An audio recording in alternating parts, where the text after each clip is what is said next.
શ્રદ્ધા બોલો. આજે શું બનાવ્યું? આજે જુઓ મસ્ત મસ્ત મગની દાળના એકદમ ફ્લફી હેલ્ધી અને પ્રોટીન રીચ ઢોકળા. જાળીએ જોવો પડે ને એકદમ રૂ જેવા બધા જ ઢોકળા એક સરખા બન્યા આવું જુઓ. આ થોડાક જાડા બનાવ્યા કેમ કે મને જાડા ભાવું, અને આ પાતળા બનાવ્યા ચમથી તમને થોડાક પાતળા ભાવું. તો બસ તો આજે છે મસ્ત મસ્ત પ્રોટીન રીચ મગની દાળના ઢોકળા, જે એક બ્રેકફાસ્ટ રેસીપી છે અને સાથે ડિનર રેસીપી પણ છે. તો તમારે કોઈક હલકું ફૂલકું ખાવું હોય ને તો તમે આ ઢોકળા જરૂર બનાવજો. તો ચાલો હું તમને રેસીપી આપી દઉં ફટાફટ મગની દાળના ઢોકળાની. તો મગની દાળનો નાસ્તો બનાવવા માટે આપણે અત્યારે 2 વાટકી જેટલી મગની દાળ પલાળી દઈશું. આ 1 વાટકી,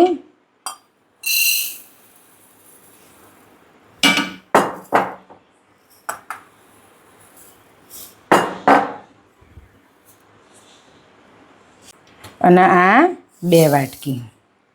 હવે આપણે આ દાળનો બરાબર પાણીથી ધોઈ લઈશું. તો મગની દાળને આપણે આવી રીતે 4-5 પાણીથી ધોઈ દેવાની અને પછી અંદર પાણી વેડવાનું અને એને ઢાંકીને ઓવરનાઇટ માટે મૂકી દઈશું. મગની દાળનો આ નાસ્તો ખાવામાં એકદમ ટેસ્ટી અને પચવામાં હળવો એવો પરફેક્ટ બ્રેકફાસ્ટ રેસીપી છે. એને તમે છોકરાઓના ટિફિનમાં પણ આપી શકો અને ડિનરમાં પણ બનાવી શકો છો.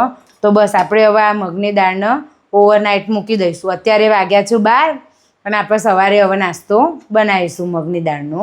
તો ગુડ મોર્નિંગ ફ્રેન્ડ્સ. તો ચાલો આપણે બ્રેકફાસ્ટ બનાવવાનું સ્ટાર્ટ કરીએ. આપણે મગની દાળને 7 થી 8 કલાક થઈ ગયા પલળે. એકચ્યુઅલી તમે હો ને 2 થી 3 કલાક પલાળો ને તો પણ ચાલે, પણ આ તો મારે સવારે બ્રેકફાસ્ટ બનાવવાનું હતું તો પછી 2-3 કલાક પહેલાં પલાળવા ઉઠવું ને પછી પાછી ઊંઘવું, એટલે મેં રાતે જ પલાળી દીધી હતી. એટલે ઓવરનાઇટ થઈ ગઈ આપણી, રાતે 12 વાગે પલાળી હતી. તો બસ હવે આપણે મગની દાળને મિક્સર જારમાં લઈ લઈએ.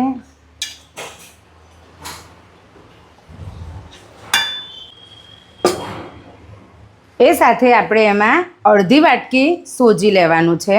મગની દાળ હોય ને 2 વાટકી તો અડધી વાટકી સોજી લઈ લેવાનું છે. પછી જે વાટકી આપણે મગની દાળ લીધી હતી ને એ વાટકી ભરીને દહીં. આ દહીં મીડિયમ ખાટું છે, બહુ ખાટું નથી. એ સાથે સ્વાદ પ્રમાણે થોડું મીઠું, પછી અંદર લસણ, આદુ, મરચાં તમે જે પ્રમાણે તીખું ખાતા હોય એ પ્રમાણે નાખવાનું. જો આદુ ના ખાતા હોય તો આદુ સ્કીપ કરવાનું, લસણ ના ખાતા હોય તો લસણ સ્કીપ કરવાનું. અને 1 ચમચી જેટલી હળદર. અને એના અંદર આપણે થોડુંક આ મગની દાળ પલાળેલું પાણી હોય ને એ રીયો ઉમેરીશું અને મિક્સર જારમાં વાટી લઈશું.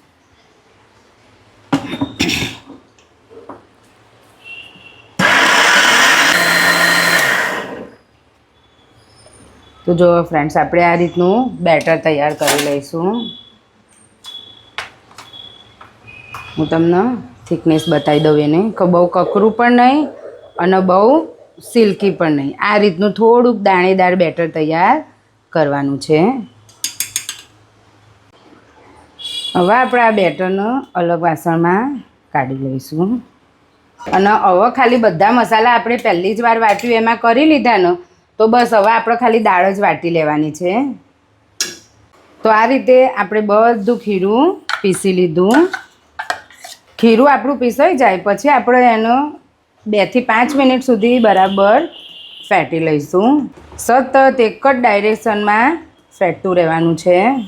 જો ફ્રેન્ડ્સ તમે એકવાર મગની દાળના આવા ઢોકળા બનાવશો ને તો તમને ડાયટમાં શું ખાવું ને એનું ટેન્શન જતું રહેશે.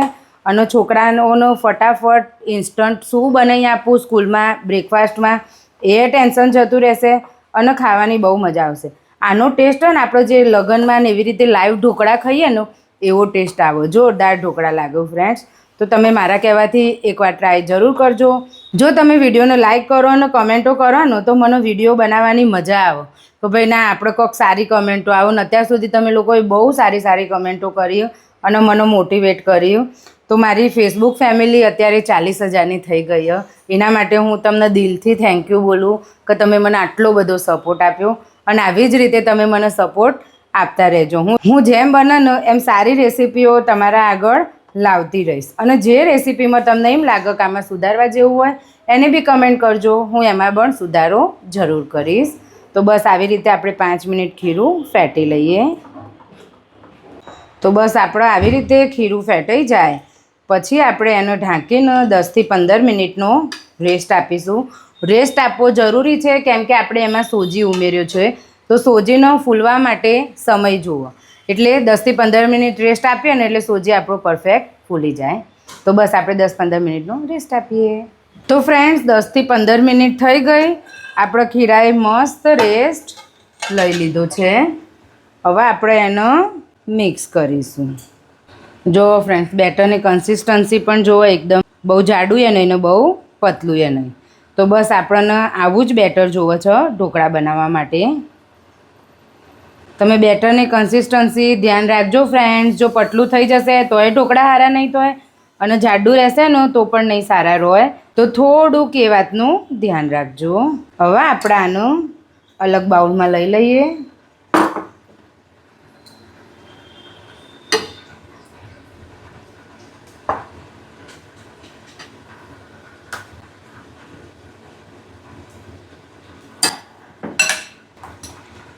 હવે આપણે એના ઉપર થોડું તેલ, 1 ચમચી જેટલું અને અડધી ચમચીથી પણ ઓછો એનો બરાબર મિક્સ કરી દઈશું. બરાબર મિક્સ કરજો ફ્રેન્ડ્સ, નહીં તો લાલ લાલ સ્પોટ્સ બની જશે ઢોકળામાં. તો એ વાતનું પણ થોડુંક ધ્યાન રાખજો. બરાબર આપણું બેટર મિક્સ થઈ જાય પછી આપણે એનો મેં અહીંયા ઘડી ઢોકળિયામાં પાણી ગરમ કરવા મૂકી જ દીધું હતું અને થાળીમાં તેલ પણ લગાવીને કમ્પ્લીટ કરી જ દીધું હતું. આ બેટર આમાં વેળી દઈશું થાળીમાં અને થાળીનો અંદર જ થોડીક આમ ટેપ કરી દઈશું.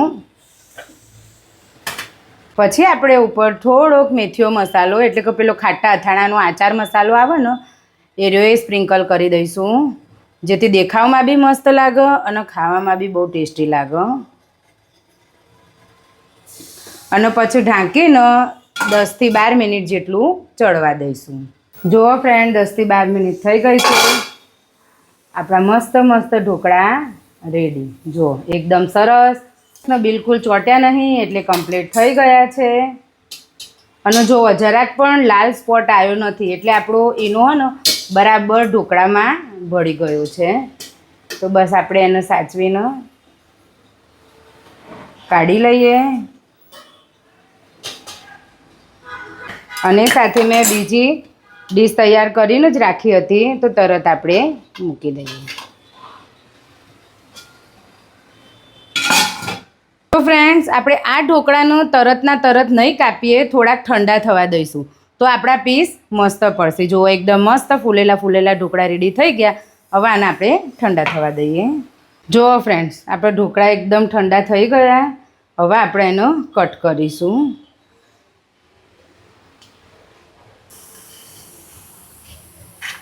હું તમને બતાવી દઉં એક મસ્ત કાઢીને, કેમ કે બધા તો હું અત્યારે નહીં કાઢું, આપણે હજી વઘાર કરવાનું છે. જો એકદમ મસ્ત સ્પોન્જી ને ખાવાની મજા આવે એવા ઢોકળા છે. જો જાળીએ પરફેક્ટ પડી છે.